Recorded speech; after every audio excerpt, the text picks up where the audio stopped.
السلام علیکم ورحمۃ اللہ وبرکاتہ۔ بسم اللہ الرحمن الرحیم۔ مدینہ میں کمک تیار ہو کر بامشکل چلی تھی۔ یہ کمک بلبیس کی لڑائی تک نہیں پہنچ سکی تھی، اسے پہنچنے میں 1 مہینہ بھی لگ سکتا تھا۔ عمرو بن عاص نے اللہ کے آس پر لڑائی جاری رکھی۔ رومیوں کا جانی نقصان تو بہت ہوا تھا، لیکن مجاہدین کا اور بدوؤں کا جانی نقصان بھی کچھ کم نہ تھا۔ بدوؤں کا حوصلہ قائم تھا اور مجاہدین کے جوش و خروش اور ایمان کی قوت میں ذرا سا بھی کمزوری نہیں آئی تھی۔ ان کی کیفیت یہ تھی کہ جسم تو جیسے ٹوٹ پھوٹ گئے تھے، لیکن روحیں تر و تازہ تھی اور وہ روحانی قوت سے لڑ رہے تھے۔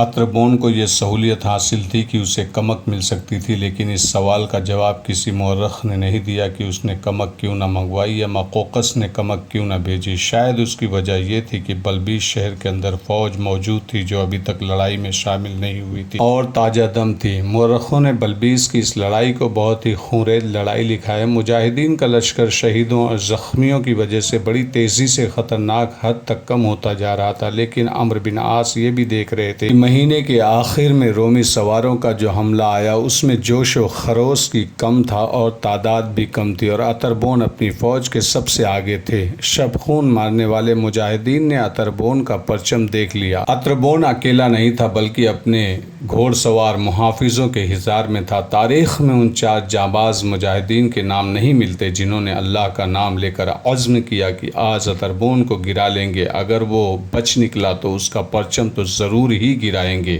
وہ چاروں اطربون کے گھوڑ سوار محافظوں کے حصار تک جا پہنچے اور بڑی ہی بے جگری سے محافظوں سے لڑے، اور ان میں سے 3 مجاہدین شہید ہو گئے، لیکن چوتھے مجاہد نے زخمی ہو کر بھی اطربون کو جا لیا اور ایک ہی وار میں اسے گھوڑے سے گرا دیا۔ اس کے ساتھ ہی وہ خود بھی گھوڑے سے گرا اور شہید ہو گیا۔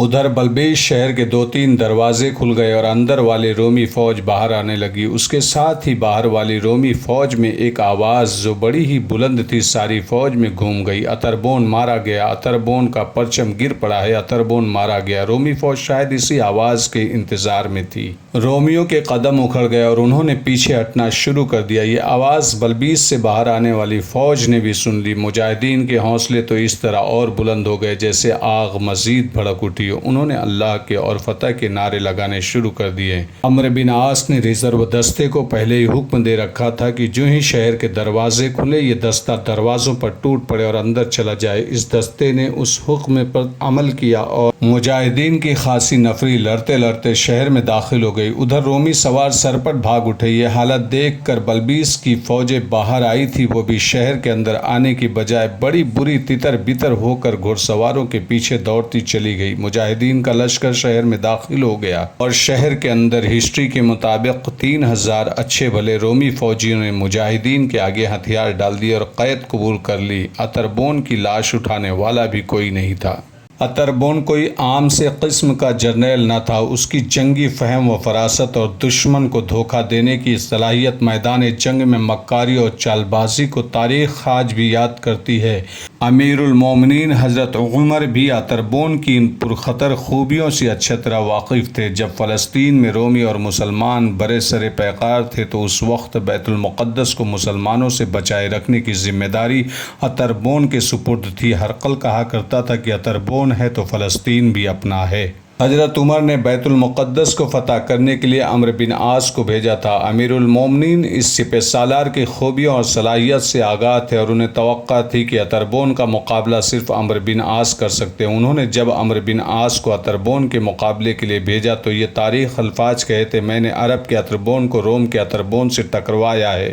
اب دیکھتے ہیں اس کا کیا نتیجہ سامنے آتا ہے۔ اس کا نتیجہ یہ سامنے آیا تھا کہ عمرو بن عاص نے بیت المقدس فتح کر لیا اور اطربون بھاگ گیا تھا۔ اب روم کا وہی اطربون عمرو بن عاص کے جانبازوں کے ہاتھوں مارا گیا اور بلبیس کی فتح نے عرب کے اطربون کے قدم چومے۔ سلطنت روم کا بادشاہ ہرقل جو اپنے دور میں طاقت اور وحشت کا ایک نام تھا، بزنطیہ میں بیٹھا تھا۔ بزنطیہ آج کا استنبول مصر سے بہت دور تھا۔ درمیان میں وسیع و عریض بحیرہ روم حائل تھا اور خاصا فاصلہ خشکی کا بھی تھا۔ اس مخدوش صورت حال میں جو مسلمانوں نے اس کے لیے مصر میں پیدا کر دی تھی اسے مصر میں ہونا چاہیے تھا، لیکن وہ بجنتیا میں بیٹھا مقوقس کے نام حکم بھیج رہا تھا۔ ابھی اسے یہ اطلاع نہیں ملی تھی کہ عمرو بن عاص کے لشکر نے بلبیس کو مضبوط قلعے بھی فتح کر لیا ہے اور روم کا نامور جنرل اتربون مارا گیا ہے۔ کچھ دن پہلے اس تک ابھی اطلاع پہنچی تھی کہ مسلمانوں نے فرما فتح کر لیا ہے۔ اس اطلاع نے اسے آگ بگولا کر دیا۔ اس نے مقوقس اور اتربون کے نام ایک پیغام لکھا اور اسی وقت قاصد کو روانہ کر دیا تھا۔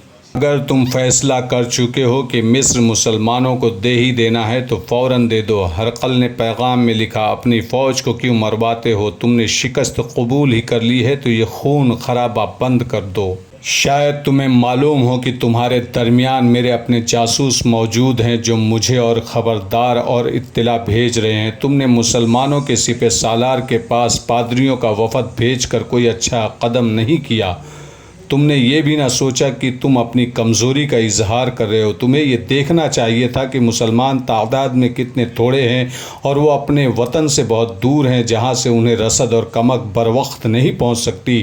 دوسری طرف تم یہ سوچے بیٹھے ہو کہ مسلمان اور آگے آ جائے اور تم انہیں گھیر کر ختم کر دو، لیکن مسلمان قلعے فتح کرتے بڑھتے چلے آ رہے ہیں اور انہوں نے مصر کے بدوؤں کو بھی اپنے ساتھ ملا لیا ہے۔ یہ تمہاری نااہلی ہے۔ میں جانتا ہوں تم قبطی عیسائی ہو اور قیرس کے اسقف اعظم نہیں مانتے۔ میں تمہارے اس اعتقاد کو قبول کر لیتا ہوں، لیکن یہ قبول نہیں کروں گا کہ تم سلطنت روم کی عظمت کو بھول جاؤ اور اپنی ہی سلطنت سے بے وفائی کرو۔ اتربون اور تھیوڈور جیسے جرنیل تمہارے ساتھ ہیں۔ تمہیں ہمت نہیں ہارنی چاہیے، لیکن تمہارا ان سے اختلاف ہے۔